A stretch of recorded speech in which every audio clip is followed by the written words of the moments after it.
നമുക്ക് ഒരു ദൃശ്യം കൂടി കാണാം. ഈ ദൃശ്യം നമ്മളെ വല്ലാതെ ഭീതിപ്പെടുത്തുന്ന ദൃശ്യമാണ്. ഇതാണ് നമ്മൾ നേരത്തെ കണ്ട സ്ഥലത്തിൻ്റെ ഒരു ഷോട്ട് ഇവിടെയാണ് നിൽക്കുന്നത്. ഏകദേശം ഈ ഭാഗത്താണ് വാഹനം, ഈ ഭാഗത്തിനും ഇടയ്ക്കാണ് വാഹനം പാർക്ക് ചെയ്തിരിക്കുന്നത് എന്നാണ് നമ്മൾ മനസ്സിലാക്കുന്നത്. അതായത് ഏകദേശം 1/2 കിലോമീറ്ററോളം ദൂരത്തിൽ വാഹനം പാർക്ക് ചെയ്തിട്ടുണ്ട്. അത് ഏകദേശം ഈ ഭാഗം മുതൽ ഈ ഭാഗം വരെ വരും. എനിക്കൊന്ന് മുന്നിൽ കാണാവുന്നതാണ്, പ്രേക്ഷകർക്ക് കാണാവുന്നത് പോലെ.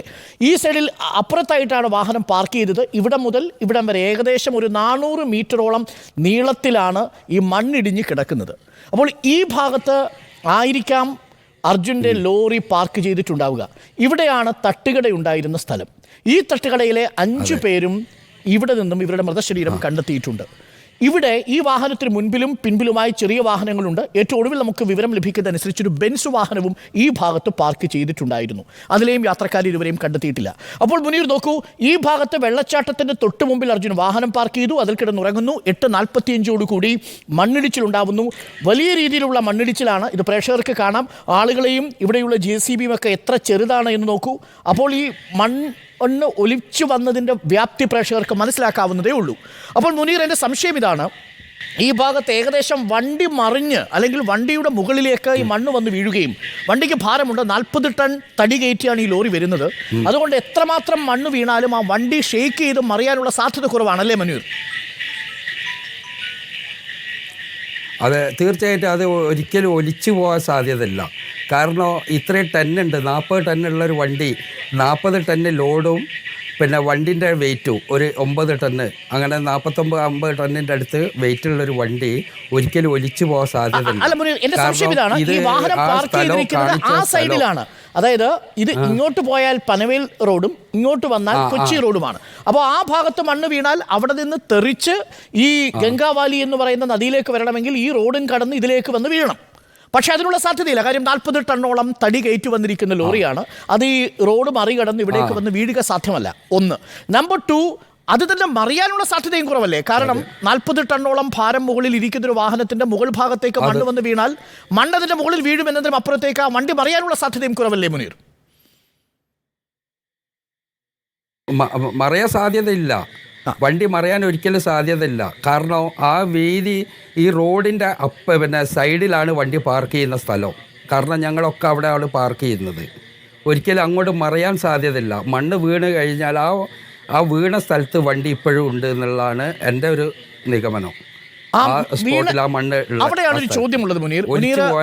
അറിയാമല്ലോ, സാധാരണ കിടന്നുറങ്ങുമ്പോൾ AC ഇട്ടോ AC ഇടാതെയോ കിടന്നുറങ്ങാം. പക്ഷെ നല്ല തണുപ്പായിരുന്നു ആ സമയത്ത്. അപ്പോൾ തണുപ്പായിരിക്കുന്ന സമയത്ത് സ്വാഭാവികമായും AC ഇട്ട് ഉറങ്ങാനുള്ള സാധ്യതയും ഉണ്ടാവില്ല. അപ്പോൾ ഉറങ്ങുന്നതിനിടയിലാണ് മണ്ണ് വീണതെങ്കിൽ അതിന് തൊട്ട് മുകളിലേക്ക് മണ്ണ് വീഴുന്നു. പക്ഷേ ഇത് അടച്ചിട്ടായിരിക്കുമല്ലോ കിടന്നുറങ്ങുക. ഈ ക്യാബിനുള്ളിലേക്ക് മണ്ണ് വീഴാനുള്ള സാധ്യത കുറവല്ലേ, ഗ്ലാസ് പൊട്ടിയിട്ടില്ലെങ്കിൽ? അത് ഗ്ലാസ് പൊട്ടിയിട്ടില്ലെങ്കിൽ സാധ്യത കുറവാണ്, മണ്ണ് വീഴില്ല. പക്ഷേ അവിടെ ഒരിക്കലും AC ഇട്ട് കിടക്കേണ്ട കാര്യമല്ല. നല്ല തണുപ്പുള്ള സ്ഥലമാണ് അത്.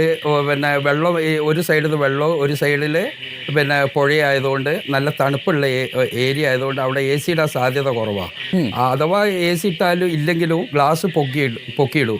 അതെന്താണെന്ന് വെച്ചാൽ അവിടെ കുറച്ച് ചെറിയ കള്ളന്മാരുടെ പ്രശ്നങ്ങളൊക്കെ ഉണ്ട് ചെറിയ വണ്ടിയിൽ വന്നിട്ട്. അതുകൊണ്ട് നമ്മളെ പൈസയും കാര്യങ്ങളൊക്കെ സുരക്ഷിതമായിട്ട് വെക്കാൻ പിന്നെ നമ്മളെ ഡോറ് ലോക്ക് ചെയ്യുകയും ചെയ്യും, ഗ്ലാസ് പൊക്കിയിടുകയും ചെയ്യും.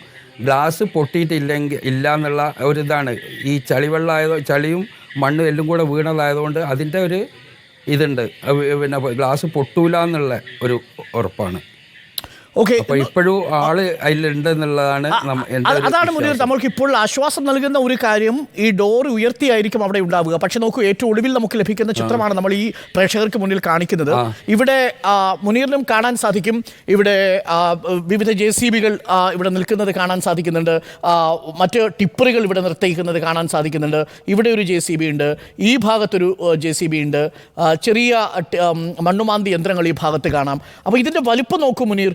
അതായത് ഒരു വലിയ JCB പോലും ഈ വലിയ മണ്ണിടിച്ചിലിൻ്റെ ഇത്രയും മാത്രമേ ഉള്ളൂ. വളരെ ചെറുതായിട്ടാണ് നമ്മൾ കാണുന്നത്.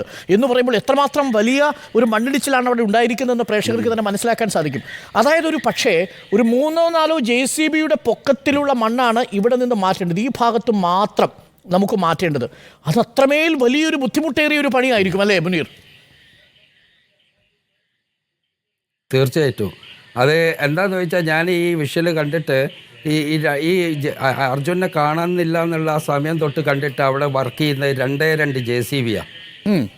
അത് മൂന്നാമത് പിന്നെ ഒരു JCB ഉണ്ട്, 3 JCB ഉണ്ട്, അതിൽ 2 വർക്ക് ചെയ്യുന്നുള്ളൂ.